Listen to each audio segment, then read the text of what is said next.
What's going on the Winners Win podcast? Your boy Loso 2.0, the copycat himself. And today we're going to finish up Joseph because last time got cut really short. Let me just bring him up right here for you guys.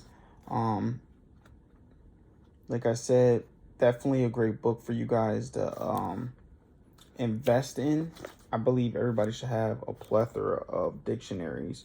And personally, myself, I only have one or two. I have the Spanish dictionary in this one. So I got a lot more work to do. But, that's just me personally.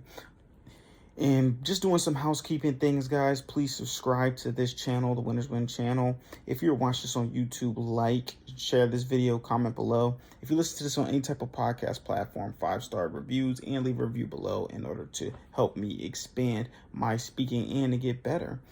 Just a little update on everything. I am beyond exhausted right now. It's probably a little past midnight right now. Now it's Sunday.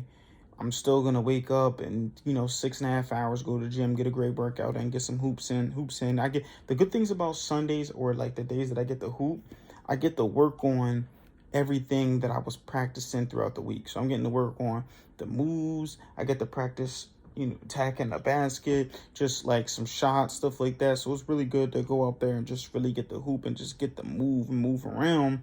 And then, like I said, it allows me to actually work on what I get to. So it's going to be nice to kind of do that, see what's going on, see with me working on my mid-range shot and stuff that I've been working on throughout this entire week. So that's actually pretty exciting. Tomorrow, day off from work, but I actually did get a chance to start really locking into my stuff. I got somebody I'm reaching out to try to figure out something about my logo, getting ready to get that done. Website still in the back office, getting worked on for myself. Book still getting worked on by my publisher. I'm waiting for her to get back to me with everything else. So book, website, that, and then LLC is something that I've been looking at as well to definitely get started with and get my LLC up and running to make my business official. So I'm just excited. All big moves, a lot of money getting spent, but using not even my money. I'm using, the good debt in order to get myself out there and really establish my business.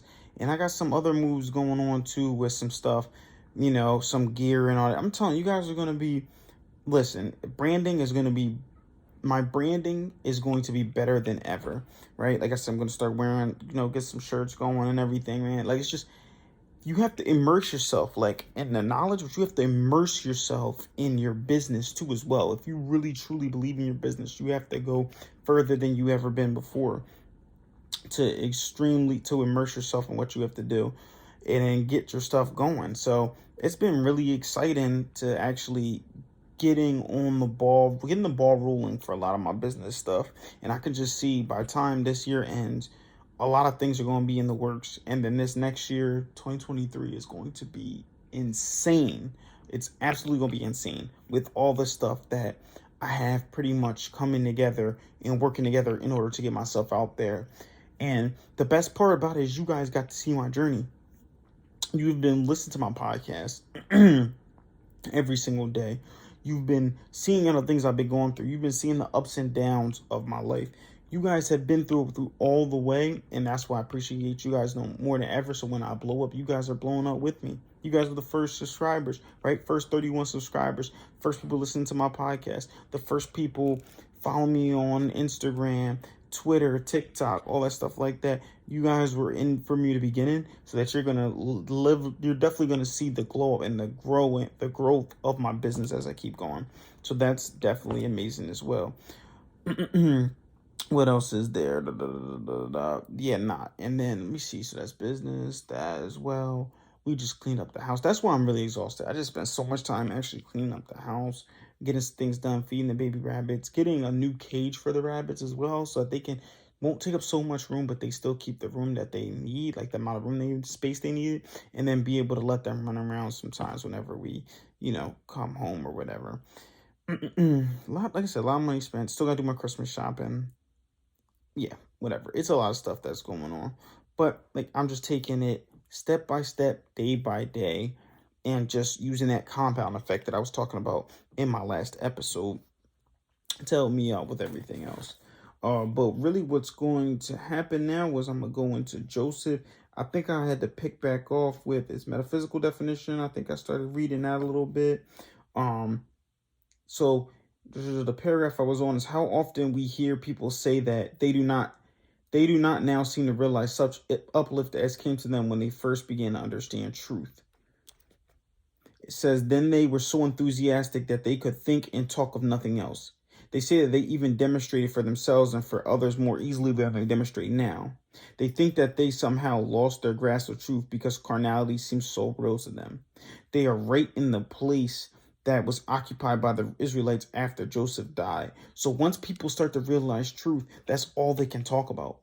All they could talk about is how they achieved the truth or they started to study this. Just like when you start to study something, you start to get it. That's all that you can talk about. That's all you can think about all the time because you were able to get over a hump in your life.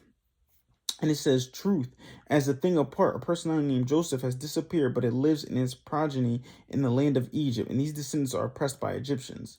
We might say that the ideas that make up the statements of truth that you have received have percolated through your mind, but the sense consciousness is ruling in you, and these children of Israel are oppressed. Instead of siding with the spirit in every thought, you side with the carnal. You build up a ruling state of thought that remembers not the inspiring truth. Now there arose a new king over Egypt who knew not Joseph. But truth cannot be destroyed, nor can true words and true thoughts ever be affected from the mind has willingly received them. The children of Israel multiplied in the land of Egypt in spite of oppression. Their power became a great source of concern to the Egyptians, who made their lives bitter with hard service in mortar and in brick. So when truth starts to get in your mind, it starts to multiply and become fruitful, productive. It just keeps growing and growing and growing. And it says the several visits of Joseph's brother to Egypt for corn, the bringing of Jacob and all the brothers of Joseph with their families and flocks down to Egypt, and the final reconciliation are a symbolic representation of the manner in which to make connections with the obscured vitality within an organism and bring all our faculties into conjunction with it.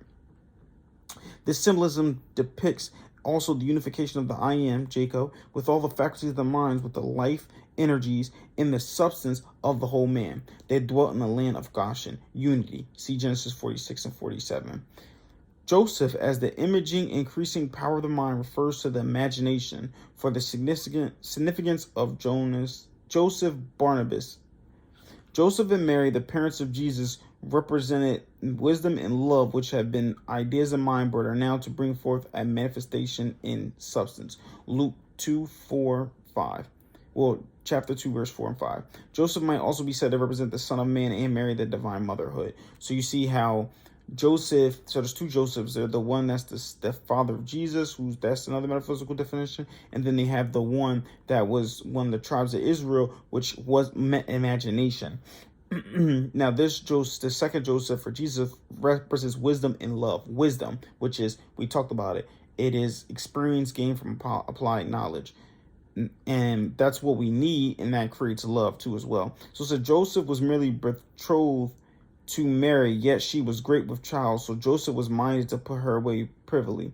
This means that we do not, in the first stages of the birth of Christ in us, understand the process, and sometimes are moved to put it away from us. The soul is heavily charged with divine life and so full that it cannot express itself intelligently because no union has yet taken place between it and understanding. So this is when we first start understanding stuff. We don't really understand it completely, so we kind of put it away, and we can't really intelligently explain what we're trying to say. Joseph, or Arimathea, signifies the imaging faculty functioning on a very high plane of consciousness. For the significance of Joseph Barsabas, Barsabas. So yeah, that's just Joseph in the Bible, both Josephs. One's wisdom and love, one is truth. And that's really all I kind of have for this episode, guys. I want you guys to, keep killing the rest of your day. I'm going to give myself some rest, and you guys pray for success like this. 2.0 out.